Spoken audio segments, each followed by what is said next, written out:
Mingalaba Manoaro Willing Education Consultancy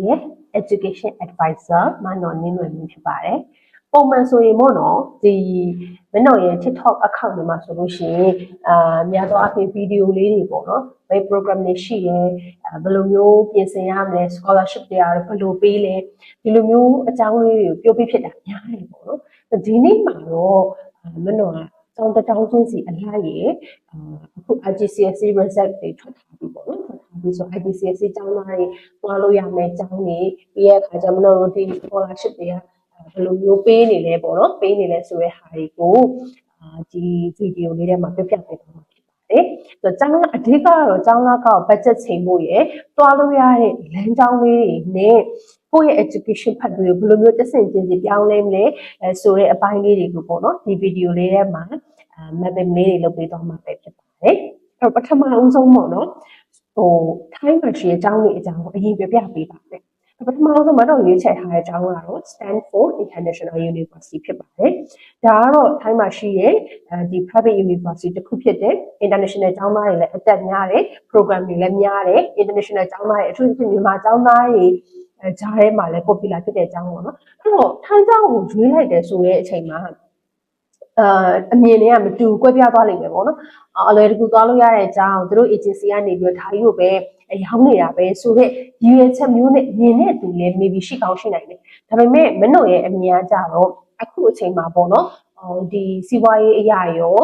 ငွေကုန်ကြေးကျများတာမျိုးရှိတယ်ဒါပေမဲ့ကလေးက IGCSE ပြင်ထားတယ် study abroad သွားတယ် first step အနေနဲ့ပထမဦးဆုံးလေ့ကျင့်သင်ယူကြမလဲဘယ်လိုပညာရေးကိုပထမဆုံးရယူကြမလဲဆိုတဲ့အမြင်မျိုးနဲ့မနော်ကဒါ Thailand မှာရှိတဲ့ဒီ Stanford University ကိုရွေးချယ်ပေးထားခြင်းဖြစ်ပါတယ်ဆိုတော့ Stanford University မှာမြန်မာကျောင်းသားတွေအတက်များတယ်အထူးသဖြင့်မနော် IGCSE O level ကိုလက်ခံထားတယ်ဘန်ကောက်မှာရှိတဲ့ကျောင်းတွေတော်တော်များများက GED ပဲလက်ခံတာများတယ်ပေါ့နော်ဒါပေမဲ့ Stanford ကတော့ O level လက်ခံထားတာဖြစ်တဲ့အတွက်ကြောင့်ဒါ IGCSE result CIE O level ဖြစ်တဲ့ကျောင်းသားကျောင်းသူတွေအတွက်ဒီကောင်းမွန်တဲ့အခွင့်အရေးတစ်ခုဖြစ်တယ်ပေါ့နော်နောက်တစ်ခါကျတော့ popular ဖြစ်တဲ့ major တွေ international ကျောင်းသားတွေအတွက်လွယ်ကူတဲ့ဝင်ခွင့်တွေပြုလုပ်ထားတာဖြစ်တဲ့အတွက်ကြောင့်မို့လို့ပေါ့နော် Stanford ကဒါကောင်းတဲ့အကြောင်းတစ်ခုထဲမှာလည်းပါတယ်လို့ recommend ပေးရမယ်ပေါ့နော်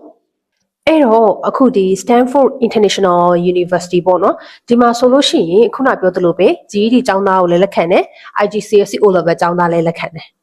နောက်ထပ်တစ်ခုကကြတော့ English text ပေါ့နော်Duolingo တို့ IELTS တို့ပြင်ဆင်ထားတဲ့အကြောင်းသားကျောင်းသူတွေအတွက်တော့တိတ်ပြီးတော့စိတ်ပူစရာမလိုပေမဲ့ဒါတွေပြင်ဆင်ထားမှုမရှိဘူးဒါတွေပြင်ဆင်ဖို့အချိန်မရှိတော့ဘူးဒါတွေပြင်ဆင်ဖို့အတွက်ယုံကြည်ချက်သိပ်မရှိဘူးဆိုတဲ့အကြောင်းသားကျောင်းသူတွေအတွက်ဆိုရင်တော့ Stanford မှာသူ့ရဲ့ Internet English Test ရှိရပေါ့နော်ဒီ English Test ကိုဖြေဆိုပြီးတော့လေကျောင်းလျှောက်ထားနိုင်တဲ့အခွင့်အရေးရရှိနိုင်တယ်ပေါ့နော်အဲ့တော့နောက်ထပ်တစ်ခုကကြတော့ major တွေပေါ့နော် major ဆိုရင်ဒါကဒီ Thailand မှာရှိတဲ့အကြောင်းတွေဖြစ်တဲ့အတွက်ကြောင့်မို့လို့ထိုင်းကျောင်းသားတွေအတွက်လည်းဖွင့်ပေးထားတဲ့ major တွေရှိသလိုမြန်မာကျောင်းသားတွေတက်လို့မရတဲ့ major တွေရှိရတက်လို့ရတဲ့ major တွေရှိရအဲ့တော့ဒီထဲမှာတော့အမမြန်မာကျောင်းသားတွေတက်လို့ရတဲ့ major တွေကိုပဲပြပြပေးတော့မှာပေါ့နော်ဘာလို့ဆိုတော့ထိုင်းကျောင်းသားမဟုတ်ဘူး Thai language ကိုလည်းတီးတန့်အချိန်ပေးပြီးသင်ဖို့အတွက်လည်းအချိန်မရှိဘူးအချိန်မပေးထားဘူးဖြစ်တဲ့အတွက်ကြောင့်မို့လို့international ကျောင်းသားတွေအတွက်လက်ခံထားတဲ့ major တွေကိုပြပြပေးမယ်ပေါ့နော်အဲ့တော့ဒီမှာဆိုလို့ရှိရင်အခုနောက်ပိုင်း Thailand မှာကျောင်းသွားတက်တဲ့မြန်မာကျောင်းသားတွေထဲမှာအရန်ကို popular ဖြစ်တဲ့ major တစ်ခုရှိတယ်အဲ့ဒါဘာလဲဆိုတော့